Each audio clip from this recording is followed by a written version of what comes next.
Amis et voisins français, vous avez vraiment le choix. Allez voter et votez pour une Europe unie et démocratique. Liebe Freunde, liebe Nachbarn in Frankreich, ihr habt wirklich eine Wahl. Geht wählen und wählt ein vereinigtes und ein friedliches Europa.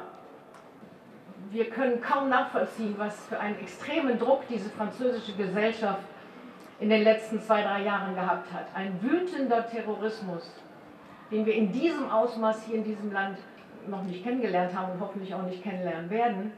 Eine sehr schwierige Wirtschaftslage, großer Reformstau. Warum sind Sie denn heute hier? Ich finde es eine super Sache und wollte mir das auf jeden Fall mal angucken. Ich finde es total toll, dass irgendwie in so vielen Städten Leute sich für die gleiche Sache zusammentun und das meiner Meinung nach eine gute Sache ist. Weil es mir wichtig ist, dass Europa im Prinzip so bleibt, wie es ist, als Friedensgemeinschaft. Und in meinem Alter habe ich schon viel erlebt und deswegen möchte ich Flagge zeigen. Ja, weil wir Europa gut finden. Ich meine, Europa hat sehr lange den Frieden gesichert und vielen Menschen geht es mittlerweile ein bisschen zu gut, glaube ich. Und wir wollen daran ein bisschen erinnern, dass das hier so weitergeht. Ich finde es wichtig, ein Zeichen zu setzen, dass man Europa unterstützen sollte. Ich finde, in letzter Zeit geht das so unter, was für positive Aspekte man in Europa mitbekommt. Vor allem unsere Generation hat das, denke ich, vergessen. Deswegen finde ich es wichtig, auf die Straße zu gehen und zu zeigen, dass man Europa unterstützen muss. Vor allem wegen dem, was in letzter Zeit so abgeht in der Welt. Vor Ihnen als junger Europäer, Baujahr 94, und habe in meinem ganzen Leben eigentlich nichts anderes gekannt als ein vereintes Europa. Und deswegen muss ich auch manchmal schmunzeln, wenn ich mit meiner Großmutter rede, die den Krieg noch aktiv miterlebt hat und sie mir erzählt, was es damals für ein Akt war, nur von ihrem Dorf in die nächste Stadt zu kommen.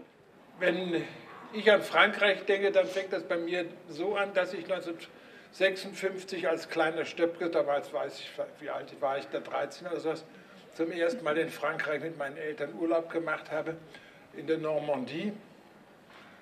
Und am nächsten Morgen war an dem Zaun, des Hauses, an dem wir wohnten, Hakenkreuze rangemalt. Es gibt eine kulturelle Ähnlichkeit unter uns, besonders unter uns jungen Europäern, die sich nicht leugnen lässt. Aber es ist keine kulturelle Gleichmacherei oder der Verlust von Tradition, vor der so viele dramatisch warnen. Nein, es ist eine gemeinsame Kultur des gegenseitigen Interesses, eine Kultur der freundschaftlichen Rivalität, eine Kultur der geteilten Ideale, eben eine Kultur der Vielfalt. Und deshalb ist für mich als Rheinländer der Unterschied zwischen mir und einem Franzosen auch nicht signifikant größer als der Unterschied zwischen mir und einem Bayer. Also.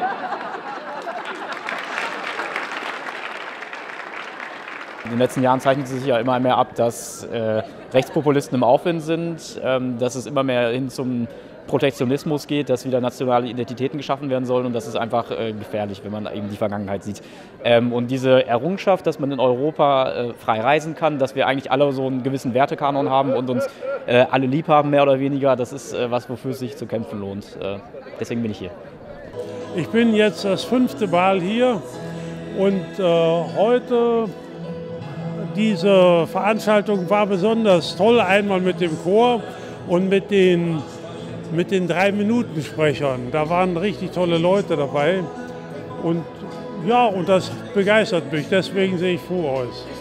Um zu zeigen, dass ich für Europa stehe und gegen Nationalismen und dass ich sehr Angst gehabt habe letztes Jahr nach Brexit und Trump und hoffe, dass wir irgendwie das Ruder wieder rumreißen können. Mit was für Gefühlen blicken Sie heute nach Frankreich? Besorgt. Im Moment irgendwie noch, ich hoffe, dass alles gut geht. Ich hoffe natürlich, dass die richtige Entscheidung treffen. ja, wir setzen ja auch ein Zeichen dafür, dass das hoffentlich dann so bleibt. Freudig winken wir euch zu, doch die wahren Liebe vorstehen, lassen uns hier keine Ruhe.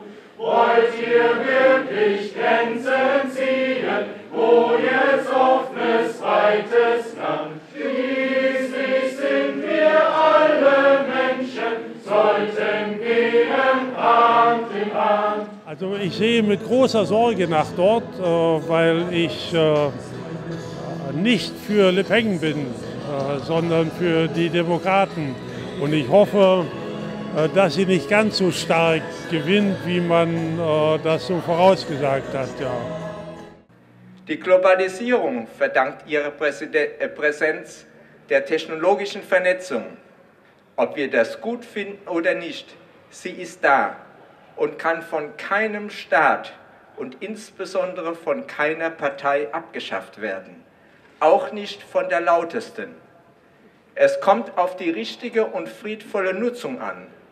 Das zu steuern vermag ein einzelnes europäisches Land nicht, zumindest nicht nachhaltig und nicht friedfertig.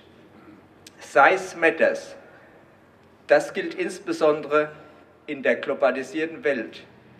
Eine Europäische Union hat diese Größe und sie ist für diese Aufgabe gestaltbar. Wir Bürger müssen sie dafür stark machen, nach unseren demokratischen Werten. Wenn nicht wir, wer sonst? Packen wir es an. Einigkeit ist unsere Stärke in der großen, weiten Welt. Friedlich miteinander leben, das ist das, was wirklich zählt. Lasst uns diesen Frieden sichern, lasst uns für Europa sein. Seite an Seite wollen wir stehen, stimmt in diesen Chor mit ein. Wir sind ein Team von 12 Leuten und eigentlich waren wir 2 Gruppen.